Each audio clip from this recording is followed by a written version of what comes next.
In this information age, where anyone with internet access has the ability to draw from a nearly bottomless well of knowledge, students of unexplained phenomena must always consider the possibility that any modern reports of ghosts, wildmen, UFOs, or extrasensory perception that comes their way is actually a work of fiction, crafted by someone well versed in the mysterious subject with which they purported to have had an encounter. By the same token, the comparative dearth of knowledge available to the average person prior to the digital age, and especially prior to the advent of popular magazines, make strange experiences reported during those periods all the more intriguing, the possibility of such reports deriving influence from accounts of similar phenomena being considerably less likely. These old tales of weird happenings, especially when their obscurity has confined them to the pages of history books largely unknown outside of academic circles, become even more compelling when they correspond perfectly with modern accounts of the same things.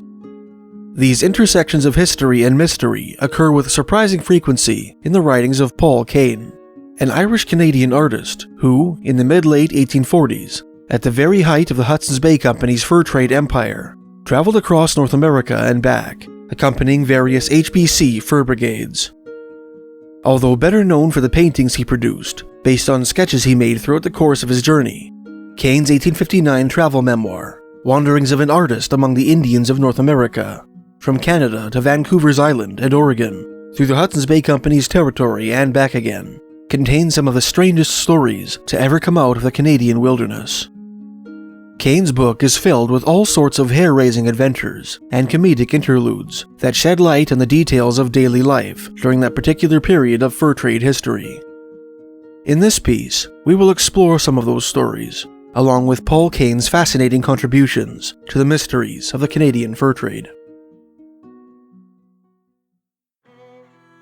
Paul Kane was born in County Cork, Ireland, on September 3, 1810, into a family of 10.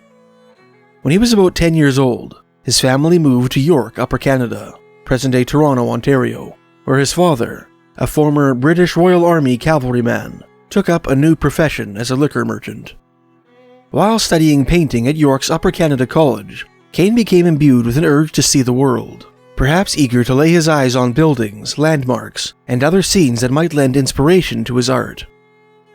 In 1840, he traveled down the Mississippi River to New Orleans, and in 1842, he embarked upon a grand tour of Europe, an essential rite of passage for any 19th century artist.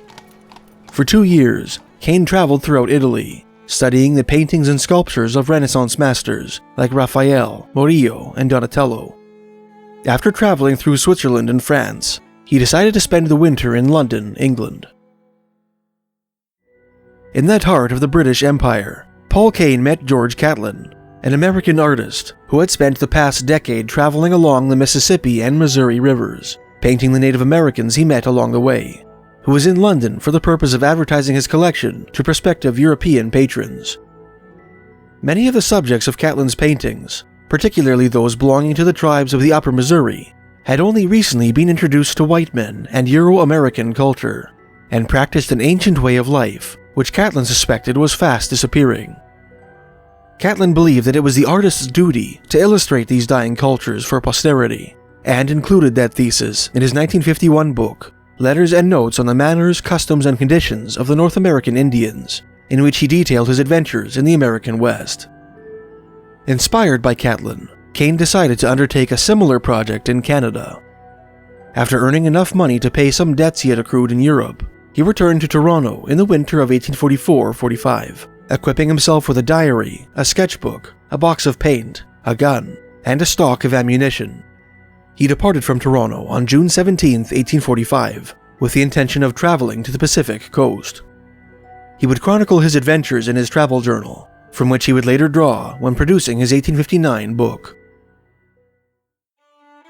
Kane traveled overland to Lake Simcoe, and by steamer and canoe, made his way across the Great Lakes to the trading post of Sault Ste. Marie on the St. Mary's River between Lake Superior and Huron. Upon learning of his intentions, the factor of the fort at Sault Ste. Marie advised Kane against traveling into the interior alone, instead encouraging him to accompany a Hudson Bay Company canoe brigade the next year.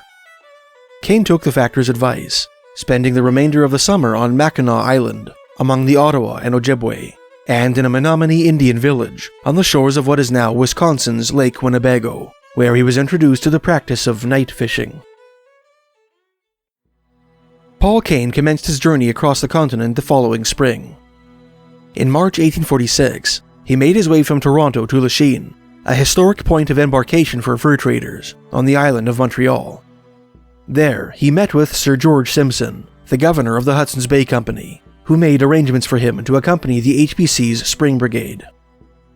Kane's journey across the Great Lakes was punctuated by a series of minor adventures, the most interesting of which took place when a steamer the artist hoped to catch departed Mackinac Island, near the junctions of Lakes Huron and Michigan, without him. In a desperate attempt to catch up with the vessel, and in spite of ominous clouds, which indicated the likelihood of an impending storm, Kane hired 3 boys to help him paddle through the night from that island to Sault Ste. Marie. After a night of the most violent exertion, he wrote, after running into all sorts of wrong places and backing out again, after giving up half a dozen times in despair, and as often renewing the struggle, our exertions were crowned with success. The voyage on no former occasion had been performed in so short a time, under corresponding circumstances, and to this day, the undertaking is still talked of as a rather notable adventure in Mackinac and the Sioux. Kane made his way to the western end of Lake Superior, where he managed to attach himself to a party of voyageurs traveling west up a grueling trail called the Grand Portage. These indentured HBC servants were headed for Norway House, a trading post on the northern shores of Lake Winnipeg. A few days into his journey, on the afternoon of June 1st, 1846, Kane had his first brush with one of the mysteries of the Canadian interior. On one of the waterways on the Grand Portage, Kane and his companions encountered a family of Saulteaux Indians, from whom they purchased some dried sturgeon. The female, Kane wrote in his memoir, wore a rabbit-skin dress. They were, as I afterwards learned, considered to be cannibals, the Indian term for which is Wendigo, or one who eats human flesh. There is a superstitious belief among the Indians that the Wendigo cannot be killed by anything short of a silver bullet. Kane went on to relate a story his companions told him about an event said to have taken place in the area some years before. According to this tale, one winter, a father and daughter killed and ate 6 members of their own family in an effort to alleviate their own starvation. Shortly thereafter, they encamped near an old Indian woman with whom they were acquainted. The old woman, seeing that the father and daughter were alone, wisely suspected that something sinister had taken place. As a precaution, she made the entrance to her wigwam slippery by pouring water over it and allowing it to freeze. That night, she stayed awake and listened for intruders, keeping an axe within easy reach. At around midnight, she heard snow crunching underfoot outside her dwelling. Peering through a crack in her wigwam, she spied the girl standing outside, apparently listening in an attempt to ascertain whether or not the old lady was sleeping. The woman pretended to snore, prompting the ravenous girl to rush toward the entrance of her lodge. Slipping on the ice fronting the entrance, the girl tumbled into the wigwam, where the old woman split her head with an axe. Fearing that the girl's father would seek out and murder her before dawn, the old lady slipped out of her dwelling and retreated into the night. Her fears were justified. Later that night, the father, who had been lurking nearby in the darkness, crept into the old woman's wigwam, where he expected to find his daughter dismembering the crone's corpse. When he saw his daughter's body, hunger consumed his senses. Without a moment's hesitation, he proceeded to devour her remains. The Wendigos, Kane concluded, are looked upon with superstitious dread and horror by all Indians, and anyone known to have eaten human flesh is shunned by the rest, as it is supposed that, having once tasted it, they would do so again, had they the opportunity. They are obliged, therefore, to make their lodges at some distance from the rest of the tribe, and the children are particularly kept out of their way. However, they are not molested or injured in any way, but seem rather to be pitied for the misery they must have endured before they could be brought to this state. I do not think that any Indian, at least none that I have ever seen, would eat his fellow creature, except under the influence of starvation, nor do I think that there was any tribe of Indians on the North American continent to whom the word cannibal can be properly applied. Kane accompanied the voyageurs northwest to the Winnipeg River, where he parted ways with them, and traveled south to the Selkirk Colony, a Scottish HBC settlement nestled in the Red River Valley. This area is the historic homeland of the Métis people, a hybrid nation born from French-Canadian fur traders and First Nations women who had their own unique way of life, bearing elements of both of the cultures from which they derived. Hoping to sketch a Métis buffalo hunt, Kane set out onto the Manitoba Prairie with a Red River cart and joined up with a Métis band. The painter got his wish and more. After watching Métis hunters ride down buffalo from afar, Kane's hosts came upon a much larger herd composed entirely of bulls and invited the painter to partake in the hunt himself. After adjusting their saddles and loading their muskets, Kane and his hunting partners trotted up to the herd. When their prey took flight, the hunters spurred their mounts to a full gallop and rode amidst the fleeing animals. Kane described the spectacle in his memoirs, writing, "The scene now became one of intense excitement, the huge bulls thundering over the plain in headlong confusion, while the fearless hunters rode recklessly in their midst, keeping up an incessant fire at but a few yards' distance from their victims. Upon the fall of each buffalo, the successful hunter merely threw some article of his apparel, often carried by him solely for that purpose, to denote his own prey, and then rushed on to another. These marks are scarcely ever disputed, but should doubt arise as to ownership, the carcass is equally divided among the claimants." After witnessing a tense encounter between the Métis and a band of enemy Sioux, Kane returned to the Red River Valley and traveled north to Lower Fort Garry, or the Stone Fort, just upriver from Lake Winnipeg. There, he boarded an HBC sloop bound for Norway House, at the opposite end of the lake.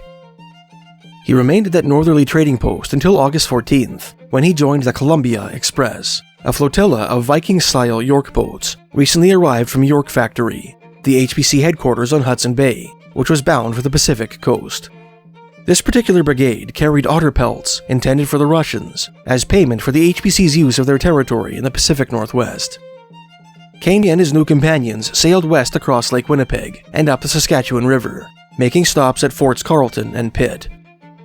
They followed the river west across the prairies to Fort Edmonton, during which process they survived a battle with a prairie grizzly bear, skirted a Cree burial ground filled with the corpses of an entire band that had been wiped out by smallpox, and witnessed a special kind of Plains Cree buffalo hunt. The latter story is perhaps worth retelling here, as it challenges a common myth about frontier life taught to children in nearly every Canadian school. On the North Saskatchewan River, Kane and his companions came upon a band of Cree hunters who had built a buffalo pound, or corral, into which they had succeeded in driving a herd of bison. "As soon as all the herd are within the pound," Kane wrote, "the entrance is immediately closed with logs. When once in the enclosure, the Indians soon dispatch them with arrows and spears. The Indians in this manner destroy innumerable buffaloes, apparently for the mere pleasure of the thing. I myself have seen a pound so filled up with their dead carcasses that I could scarcely imagine how the enclosure could have contained them while living. It is not unusual to drive in so many that their aggregate bulk forces down the barriers.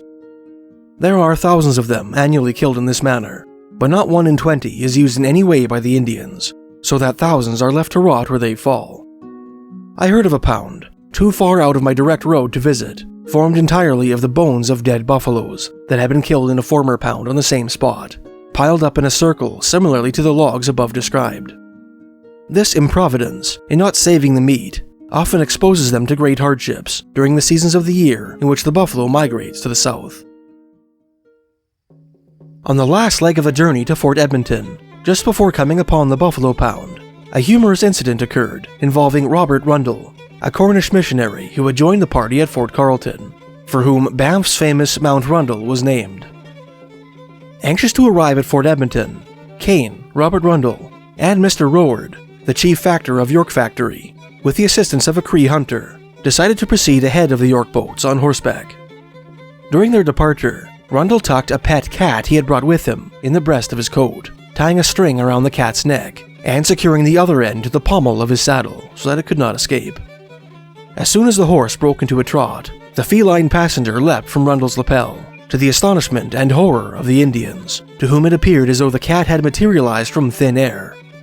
The cat swung from the string to which it was attached. This pendulum-like motion brought the cat in contact with the horse's leg, which it instinctively clawed. The horse, in response, bucked wildly, sending Rundle flying. All present were convulsed with laughter, Kane wrote, to which the Indians added screeching and yelling as an accompaniment, rendering the whole scene indescribably ludicrous. Puss's life was saved by the string breaking, but we left her behind for the men to bring in the boats, evidently to the regret of her master, notwithstanding the hearty laugh which we had had at his expense. At Fort Edmonton, Kane joined a 20-man portion of the Columbia Express, composed almost entirely of Iroquois voyageurs, and traveled with them on horseback across the prairie to the northerly Athabasca River. They proceeded up that waterway into the Rocky Mountains. On the way, the party passed through the mouth of what is known today as Oldman Creek, which Kane called the Old Man's River, writing, "The Indians say that an evil spirit once came down this river, which is so rapid that no canoe can ascend it, and that having reached its mouth, where it enters the Athabasca, he made 5 steps down, leaving a rapid at every step. These rapids are a mile apart," after which he returned and went up his own river, and has not since been heard of. The company continued up the Athabasca, stopping at an HPC post called Jasper House, and proceeded into the Athabasca Pass. On November 15th, they reached a place called Boat Encampment, where they were greeted by a welcoming party, and supplied with fresh provisions for their subsequent canoe voyage down the Columbia River. "Few who read this journal," Kane wrote in his memoir, "surrounded by the comforts of civilized life, will be able to imagine the heartfelt satisfaction with which we exchanged the wearisome snowshoe for the comfortable boats, and the painful anxiety of half-satisfied appetites for a well-stocked larder. True it was that the innumerable rapids of the Columbia were filled with dangers of no ordinary character, and that it required the constant exercise of all our energy and skill to escape their perils. But we now had health and high spirits to help us. We no longer had to toil on in clothes frozen stiff from wading across torrents, half famished, with the consciousness ever before us that whatever were our hardships and fatigue, rest was sure destruction in the cold solitudes of those dreary mountains." The Columbia Brigade made quick time down the Columbia River, shooting several dangerous rapids and avoiding the occasional whirlpool. They made stops at Forts Colville, Okanagan, and Walla Walla, in what is now the state of Washington, and arrived at Fort Vancouver, the headquarters of the HPC's Columbia District, on December 2nd, 1846.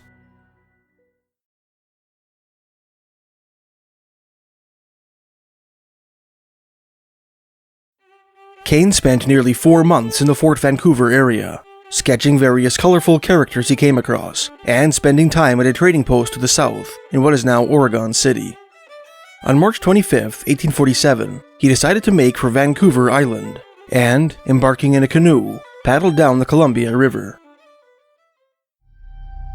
On his way to the coast, he stopped to make a sketch of Mount St. Helens, the slopes of which local Indians told him were inhabited by strange creatures called Skookums. "This mountain," Kane wrote of the great volcano, "has never been visited by either whites or Indians. The latter assert that it is inhabited by a race of beings of a different species, who are cannibals, and whom they hold in great dread. They also say that there is a lake at its base, with a very extraordinary kind of fish in it, with a head more resembling that of a bear than any other animal. These superstitions are taken from the statement of a man who, they say, went to the mountain with another, and escaped the fate of his companion, who was eaten by the Skookums, or evil genii. I offered a considerable bribe to any Indian who would accompany me in its exploration, but could not find one hardy enough to venture." Accompanied by native guides, Kane proceeded up and down a succession of rivers to Puget Sound. He then paddled up the sound and across the Salish Sea to Fort Victoria on Vancouver Island, where he would spend the next 2 months sketching the natives he encountered on various sketching excursions. During the course of his wanderings, he witnessed various Coast Salish mask dances and gambling games, as well as a healing ceremony conducted by a Nootka medicine man. The latter is epitomical of a traditional First Nations therapeutic ritual once practiced by tribes across the continent, which a surprising number of white observers claimed effected perfect cures. This healing ceremony took place in early May, when Kane and 4 Coast Salish Indian companions were traveling along the western shores of Vancouver Island. The party paddled south down the west coast for the Strait of Juan de Fuca, during which process they found themselves caught in a terrific storm. The Indians on board, wrote Kane of the incident, now commenced one of their wild chants, which increased to a perfect yell when a wave larger than the rest approached. This was accompanied with blowing and spitting against the wind, as if they were in angry contention with the evil spirit of the storm. It was altogether a scene of the most wild and intense excitement, the mountainous waves roaming round our little canoe as if to engulf us every moment, the wind howling over our heads, and the yelling Indians, making it actually terrific. I was surprised at the dexterity with which they managed the canoe, all putting out their paddles on the windward side whenever a wave broke, thus breaking its force and guiding the spray over our heads to the other side of the boat. During the course of their journey, Kane and his Coast Salish companions were accosted by Nootka warriors, whose chief, in an almost hostile manner, demanded that Kane draw his portrait. The artist and his companions were obliged to spend the night in camp near the chief's village on account of a storm. That evening, Kane witnessed the aforementioned shamanic healing ceremony, which he described thus. At about 10 o'clock at night, I strolled into the village, and on hearing a great noise in one of the lodges, I entered it, and found an old woman supporting one of the handsomest Indian girls I had ever seen. She was in a state of nudity. Cross-legged and naked, in the middle of the room sat the medicine man, with a wooden dish of water before him. 12 or 15 other men were sitting round the lodge. The object in view was to cure the girl of a disease affecting her side. As soon as my presence was noted, a space was cleared for me to sit down. The officiating medicine man appeared in a state of profuse perspiration from the exertions he had used, and soon took his seat among the rest, as if quite exhausted. A younger medicine man then took his place in front of the bowl, and close beside the patient. Throwing off his blanket, he commenced singing and gesticulating in the most violent manner, whilst the others kept time by beating with little wooden sticks on hollow wooden drums, singing continually.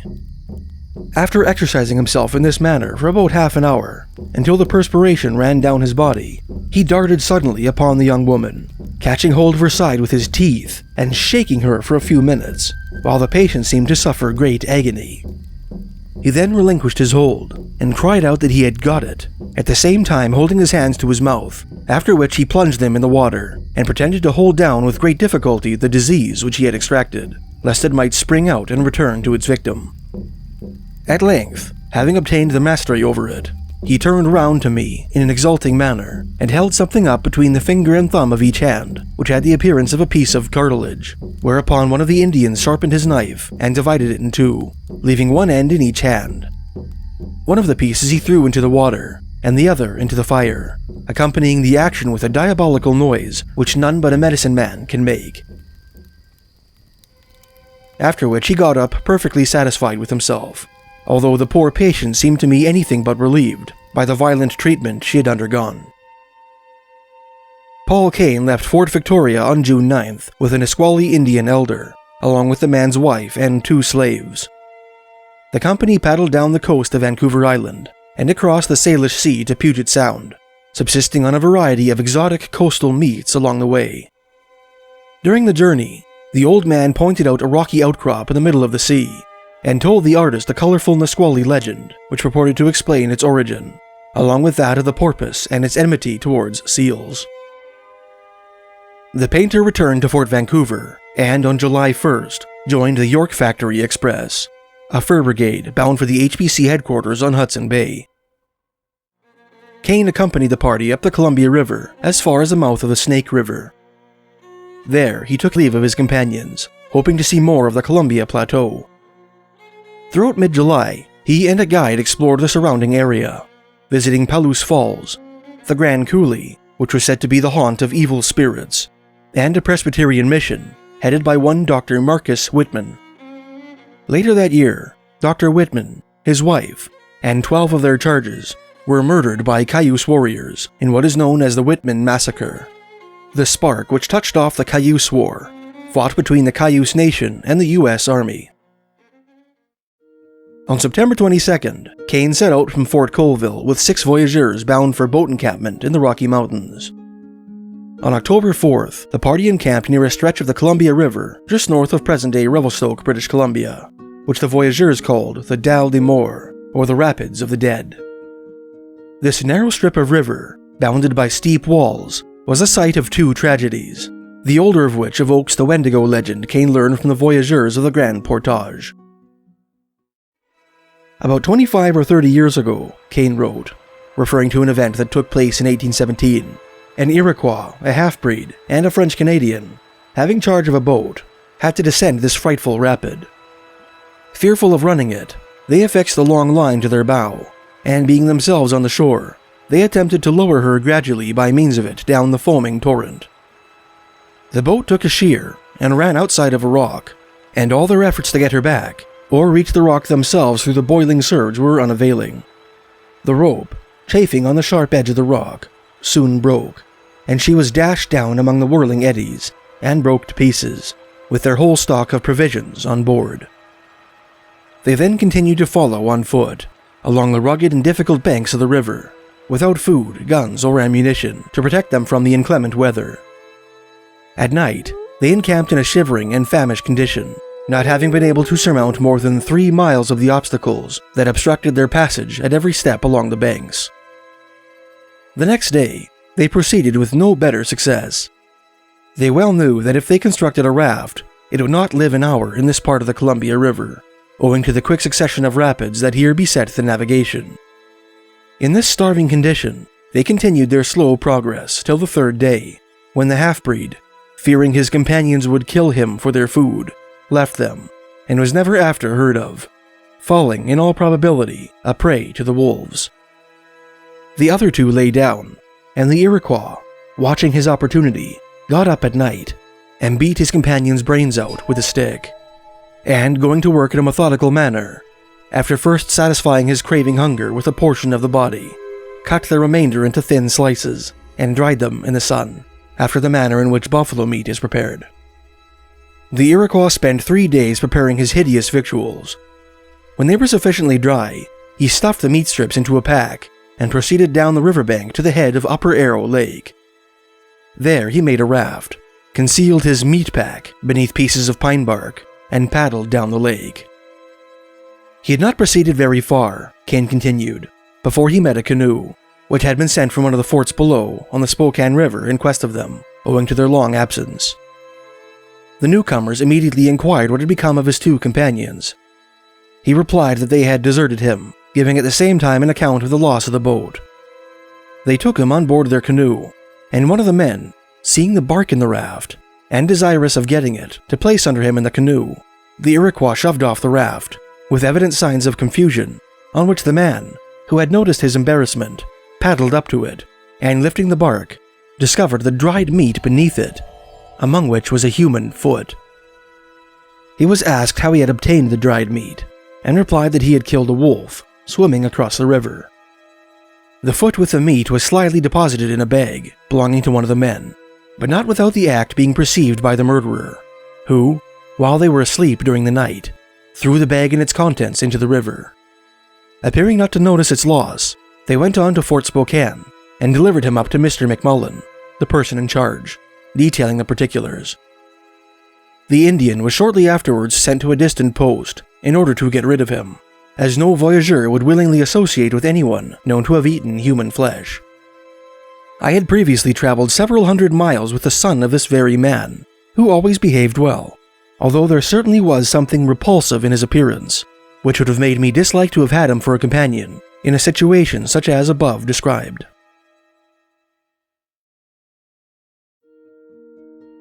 Kane and the voyageurs successfully navigated the Dalles des Morts and continued up the Columbia, arriving at boat encampment on October 10th. On October 29th, they welcomed and reprovisioned the westbound Columbia Express, laden with their load of furs for the Russians, before taking about 60 horses off their hands and striking out east on horseback.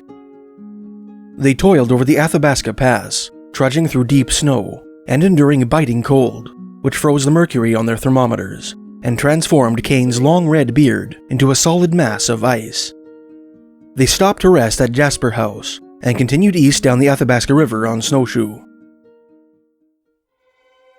They reached Fort Assiniboine on November 29th, after a grueling slog through the forest and over the ice, during which Kane fell through the ice of Jasper Lake, tore his feet to ribbons on the frozen strings of his snowshoes, and developed an agonizing inflammation of the lower legs, which often afflicts novice snowshoers, which the voyageurs called the mal de raquet, or the snowshoe evil.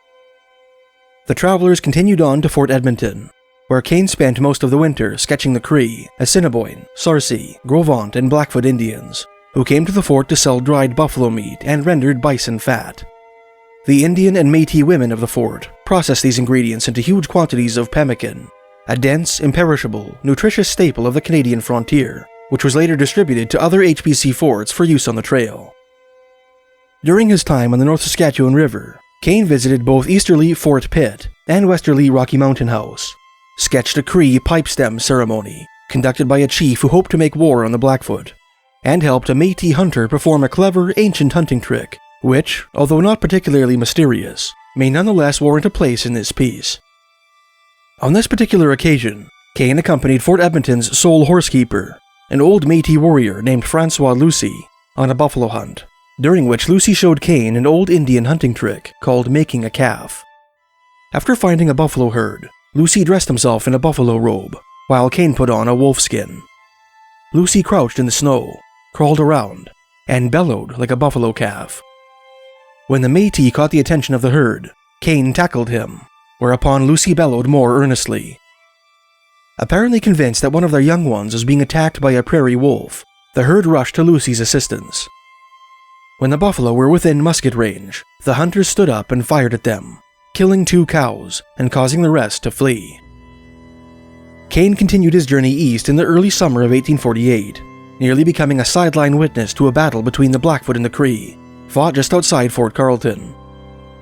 The battle took place on June 5th, and news of the occurrence reached Fort Carleton the following day. According to Kane, the Cree had gathered together to form a large war party of their own, about 14 miles from the fort. They held a medicine dance around a tall pole, from the top of which they hung their medicine bundles. Following the ceremony, they set out in search of the Blackfoot. Shortly after their departure, the Blackfoot discovered the Cree's medicine pole. One of the Blackfoot braves decided to climb the pole in order to remove the medicine bundles at its top, and in doing so, spied the Cree war party in the distance. As the Blackfoot warriors advanced towards their enemies, they were spotted by a Cree scout who underestimated their numbers. The Cree braves subsequently rushed to meet their foes, sure of an easy victory. They only realized their error by the time they engaged the Blackfoot vanguard in hand-to-hand combat, whereupon they fled for their lives, leaving their teepees behind as they raced across the prairie. The only Cree warrior who refused to abandon the field was a chief named Pehothus, who rode through the Blackfoot ranks and dispatched many a brave with his war club, wielding his weapon with bullish tenacity as he was riddled with arrows and musket balls. With the Blackfoot hot on his heels, his horse finally brought his shattered body back to the abandoned Cree camp, where 2 elderly Cree warriors, clad in their finest attire, had remained to meet their ends. Kane and his voyageur companions proceeded downriver to Cumberland House and La Pas beyond.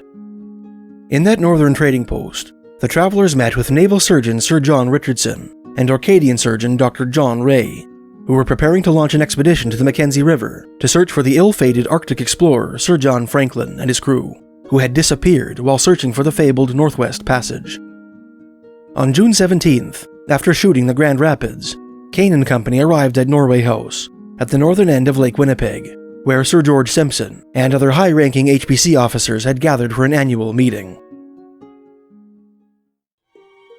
During his subsequent stay at Norway House, Kane was reunited with an ancient Inuit man from Hudson Bay named Spirit Chief, who was supposed to be 110 years old, with whom he had shared a canoe during his journey west.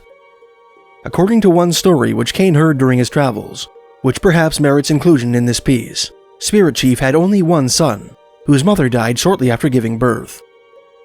In order to pacify the bawling infant newly bereft of his mother's milk, Spirit Chief allowed his son to suckle his own nipple. Miraculously, the Inuit man began lactating and managed to rear his son entirely on his own. On July 24th, Kane joined up with Major Donald Mackenzie, an old HBC employee and a veteran of the Napoleonic Wars, not to be confused with his similarly named contemporary, who served as governor of the Red River Colony, and a company of Indians and voyageurs. The company paddled down Lake Winnipeg, surviving a ferocious gale, and subsisting on skunk and pigeons along the way. On July 28th, while waiting out a storm on the shores of Lake Winnipeg, Kane's Indian companions decided to build a jonglerie, or medicine lodge, a sort of spirit cabinet by which native medicine men purported to commune with both human and inhuman spirits for the purpose of acquiring occult knowledge. To build the tent, the natives drove 10 or 12 poles into the ground, forming a cylinder about 9 feet tall and 3 feet in diameter. That accomplished, they covered the structure with a canvas boat sail, leaving a small opening at the top. After dark, the band's medicine man entered this tent and began to shake his rattle and sing various incantations. As this cacophony increased in intensity, the tent, so the Indians told Kane, began to shake on its own, moved by the power of the spirits that entered it. Although Kane did not witness the commencement of the ceremony, he found himself unable to sleep on account of the noise the medicine man was making, and, wrapping a blanket around himself, went into the woods to witness the proceedings. "I had no sooner done so," he wrote, "than the incantations at once ceased, and the performer exclaimed that a white man was present. How he ascertained this fact, I am at a loss to surmise, as it was pitch dark at the time, and he was enclosed in the narrow tent, without any apparent opening through which he could espy me, even had it been light enough to distinguish one person from another. The Major, who, with many other intelligent persons, is a firm believer in their medicine, told me that a Canadian once had the temerity to peep under the covering which enclosed the jonglerie, but that he got such a fright that he never fairly recovered from it, nor could he ever be prevailed upon to tell what it was that had so appalled him. After about 2 hours of shaking and singing, the medicine man informed his congregation that the spirits had showed him a vision of 5 boats with wind in their sails, a sure sign that the company would soon be on the move again. Satisfied, several onlookers began asking the shaman questions about the condition of sick family members back home, each time throwing a propitiatory gift of tobacco into the shaking tent through the opening in its top. Each query was succeeded by a flurry of shaking and rattling, after which the medicine man described in vivid detail what the family member in question was doing at that very moment, as if he had seen the Indian with his own eyes. After some time, Kane decided to field a question of his own, donating a double portion of tobacco, which yielded a double portion of noise. He asked about the fate of some of the curios he had acquired throughout the course of his journey, which he had been obliged to entrust to a courier.